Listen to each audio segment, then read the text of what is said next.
Hello again, everyone. I'm attorney Robert Flusses, and thanks for choosing to watch my video. Many people don't realize this, but a dog could force you into bankruptcy. That's right. Recent statistics show that dog bites cause about $1 billion per year in damages, and over $300 million is paid out of insurance coverage to cover those damages. If you do the math, $700 million is not insured. That means that the dog owner is responsible for paying the costs of injuries suffered by others for the acts of their dog. A child's face is the most common area of the body that's bitten by dogs. Claims made by those injured average over $26,000 per claim. More than 4.7 million people are bitten by dogs every year. Out of those 4.7 million bites, about 800,000 people require medical attention. About half of the dog bite hospitalizations are for children.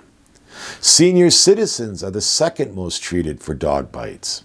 Most bites occur on the owner's property. Insurance companies estimate about 1/3 of all homeowner claims are for dog bites. Most homeowners and renter insurance policies cover the costs, but certain dog breeds are not covered. Dog bite laws vary by state.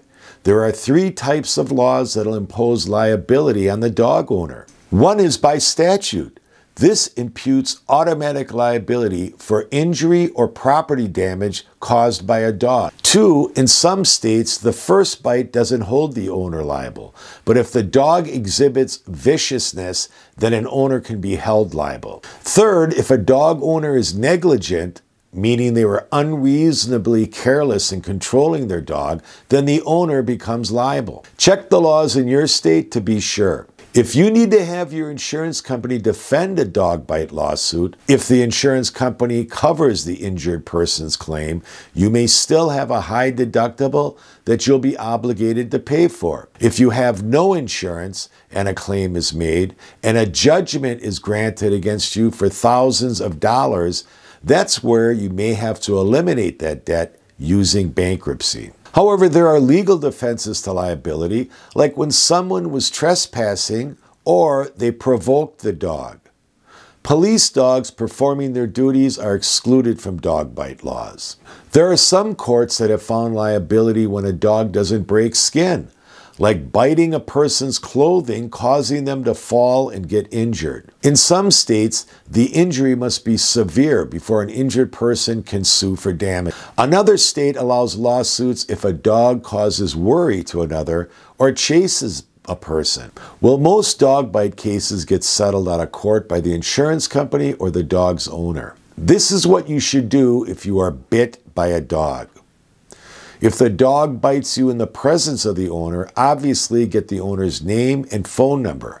You should also ask for their home address. Then, follow up in writing telling them the facts that caused the injury. Itemize your damages and expenses. Cite the local statutes that define liability for dog bites. Advise the owner that their insurance company may cover the damages. Ask them for their insurance company's name.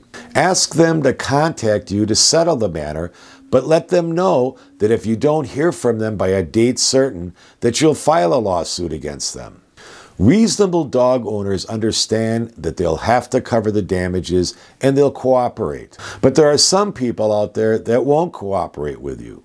So don't feel bad if you have to sue them. You gave them a chance to discuss the matter and they ignored you. Renters with dogs should be particularly attentive to potential injuries caused by their dog.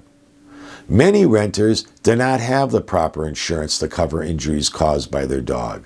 A lot of renters do not have renter's insurance. Renters should have insurance for not only coverage for damage caused by their dog, but for damage to their furniture, electronics, or other valuable personal property, or for injuries suffered by others when they're in their apartment, or accidental damage that was caused. For example, your stove caught on fire and burned down the building, or your toilet overflowed by your negligence and the lower unit was damaged. So the bottom line here is you should think about the damage that your dog could cause to others and review your insurance coverage immediately. If you don't have insurance coverage, you should reconsider and start checking into coverage and ask questions to make sure that you have the proper coverage.